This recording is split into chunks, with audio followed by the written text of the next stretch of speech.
What if I told you that being single isn't a waiting room? What if it's not a problem to be solved, a season to rush through, or a lesser stage of life? What if singleness is actually one of the most powerful preparation seasons you'll ever experience? Dr. Myles Munroe had a revolutionary message about singleness that completely flipped the script. And if you're single right now, what I'm about to share could change everything. Stay with me. Hey beautiful souls, welcome back to the channel. And today we're diving into one of Dr. Myles Munroe's most needed teachings, especially in today's world, about being single and complete. Now, whether you're single by choice, single by circumstance, or single and desperately wishing you weren't, this message is for you. Because Dr. Munroe discovered something that society doesn't want you to know. You don't need another person to complete you. You need to be complete so you can complement someone else. There's a huge difference. And understanding that difference, it's going to save you from heartbreak, help you attract healthy love, and transform how you see this season of your life. Let's start by exposing the biggest lie our culture tells us about relationships. You've heard it in every romantic movie, every love song, every romance novel. You complete me. Sounds romantic, right? But Dr. Munroe said that's one of the most dangerous beliefs you can have about relationships. Here's why. When you believe someone else completes you, you're saying, I'm incomplete without them. I'm not whole on my own. I need them to make me valuable, worthy, happy, fulfilled. That's not love, that's dependency. That's not a relationship, that's desperation. Think about it. If you're half a person looking for another half person to complete you, what do you get? Two broken halves trying to make a whole. And that never works. That creates codependency, insecurity, unhealthy attachment, and eventually heartbreak. Dr. Munroe used this powerful analogy.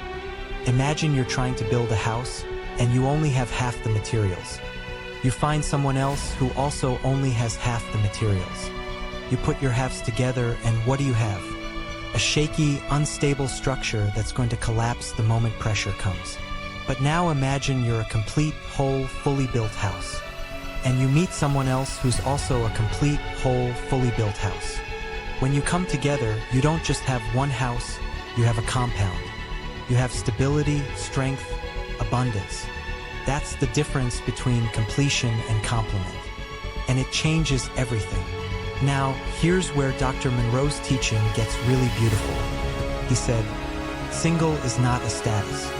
Single is a season of preparation. It's not God punishing you or withholding from you. It's God preparing you. Think about it like this. Would you want a surgeon operating on you who never went to medical school? Would you trust a pilot who never learned to fly? Would you hire a teacher who never studied their subject? Of course not. You want someone who's been prepared, who's been trained, who spent time developing their skills. Well, marriage is the most important relationship you'll ever enter. It's a covenant, a lifelong commitment, a partnership that will shape your destiny and legacy. Don't you think that requires preparation? Dr. Munroe taught that God uses singleness to develop you in 4 critical areas. First, He develops your character. Can you handle disappointment without falling apart? Can you manage your emotions? Can you forgive? Can you communicate? Can you serve? Can you sacrifice? These are marriage skills, and singleness is where you learn them. Second, He establishes your identity. Who are you without someone else defining you? What do you value? What do you believe? What's your purpose? You need to know who you are before you can join your life with someone else. Third, He builds your relationship with Him. Marriage will never satisfy your deepest needs, only God can. If you don't learn to get your worth, your joy, your peace from Him during singleness, you'll put impossible pressure on your spouse to be your God. And fourth, He develops your independence so you can have healthy interdependence. You need to learn how to pay bills, manage money, make decisions, handle problems, stand on your own 2 feet.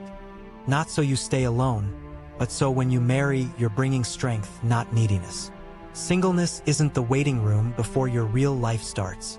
Singleness is your real life. This season matters. What you do with it determines what you bring into marriage. So how do you become complete? How do you get to that place where you're whole, not looking for someone to fill a void in you? Dr. Munroe pointed us to the ultimate truth. You're already complete in Christ.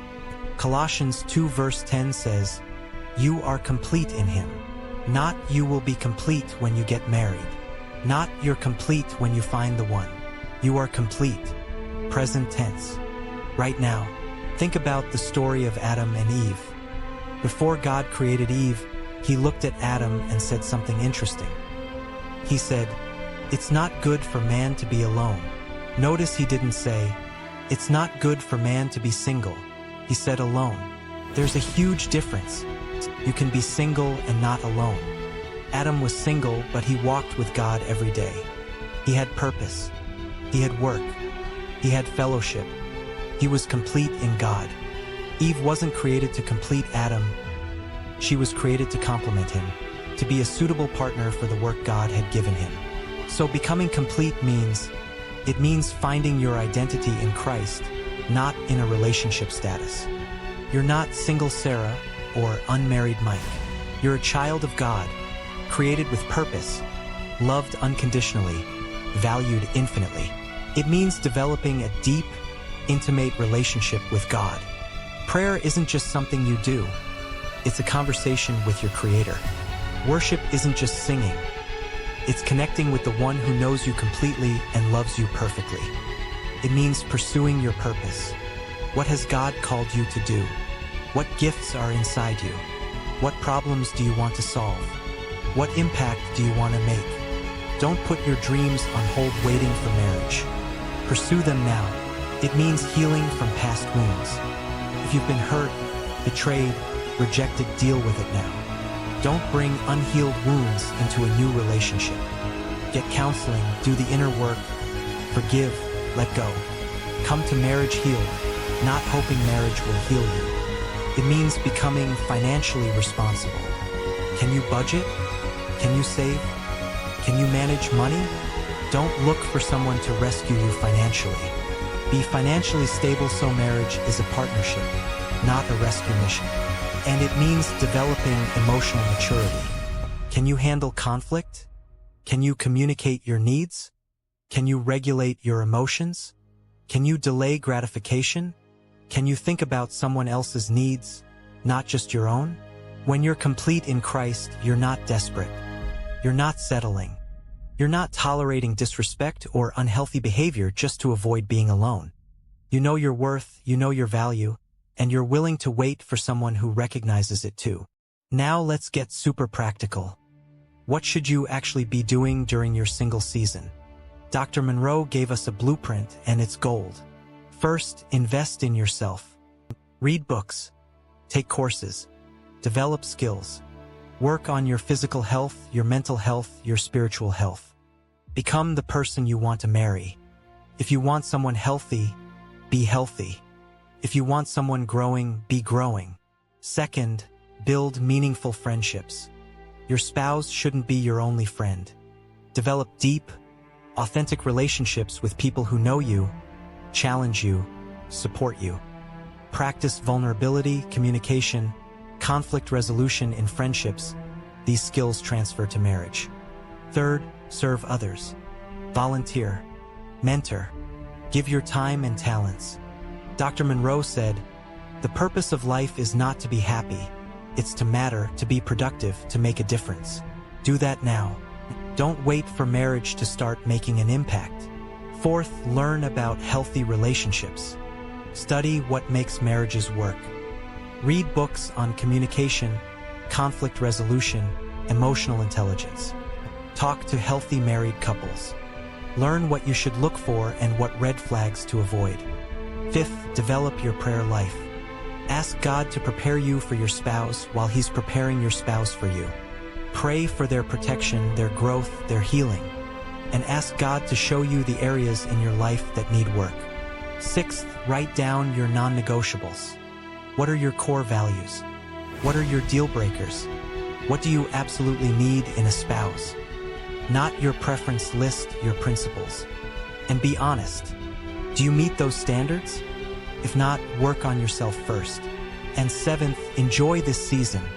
Travel. Try new things. Take risks. Pursue adventures. You have a freedom right now that you won't have once you're married with kids. Don't waste it wishing it away. Embrace it. Maximize it.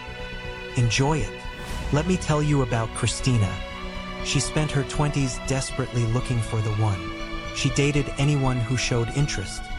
She stayed in unhealthy relationships way too long because she was terrified of being alone. She watched all her friends get married while she wondered, what's wrong with me? At 31, after another painful breakup, Christina hit rock bottom. She felt like a failure, but that's when she encountered Dr. Munroe's teaching on being single and complete. Christina made a radical decision. She said, I'm done looking for someone to complete me. I'm going to become complete in Christ. She took herself off dating apps. She stopped going to events just to meet men. Instead, she went all in on her relationship with God and her personal growth. She joined a small group, started therapy, launched the photography business she'd been dreaming about, traveled to 3 countries, mentored teenage girls, deepened her friendships, worked through her abandonment issues from childhood. 2 years later, Christina wasn't looking for love. She was living fully. And that's when she met Daniel at a church service project. He wasn't someone she was trying to impress or change or cling to. They were both whole people, both serving God, both clear on their purpose. They dated with intention, prayed together, went through premarital counseling.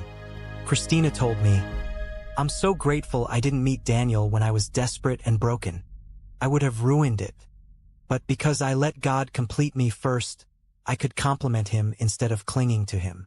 They've been married 6 years now, and Christina says the best thing she ever did for her marriage was to stop rushing it and start using her single season to become whole. That could be your story too. All right, let's make this practical for you right now. I'm going to give you a challenge that will transform your single season. First, I want you to make a list called Becoming Complete. Write down 3 areas where you know you need growth. Maybe it's emotional health. Maybe it's financial responsibility. Maybe it's healing from past relationships. Maybe it's developing your relationship with God. Be honest with yourself.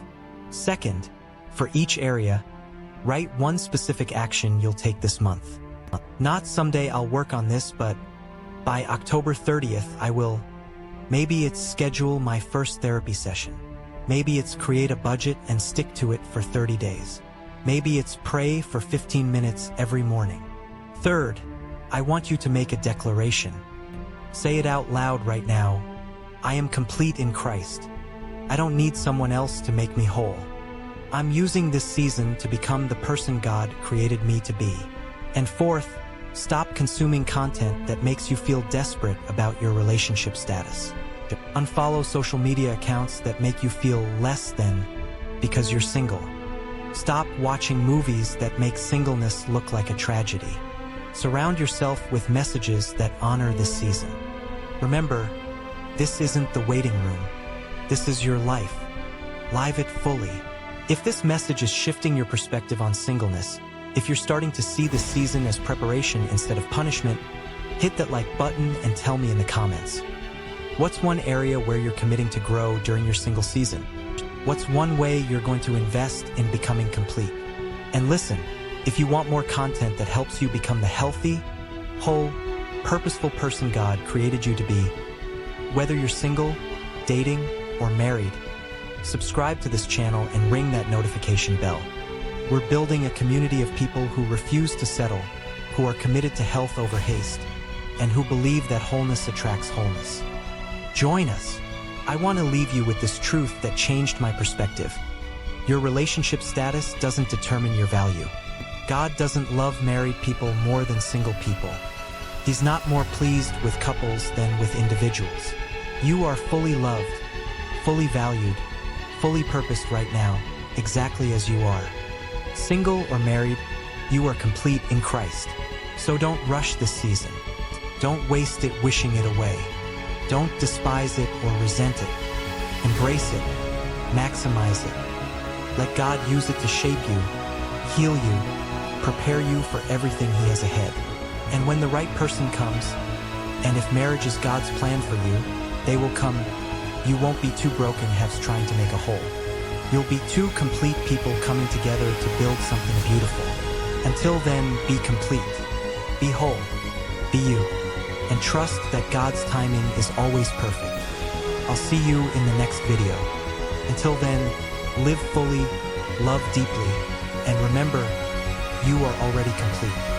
God bless you.